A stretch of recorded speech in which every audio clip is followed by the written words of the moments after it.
Hello everyone and welcome back to our series, How to Answer Your Research Defense Questions in 1 Minute. Ang susunod nating tanong, madali lang ito. What are the benefits of your study and who will benefit from your study?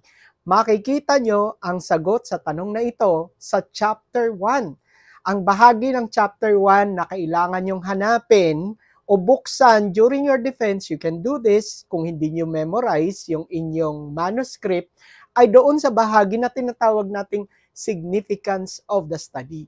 So sa significance of the study ninyo, dapat nakasulat doon kung sino-sino ang mga magbe-benefit sa inyong study, kagaya ng mga estudyante, teachers, even institutions, at kasunod nun ay yung mga benefit na makukuha nitong mga beneficiaries na ito. If you are not familiar with that content, pwede nyo basahin. Pero mas maganda kung memorize ninyo. Bye!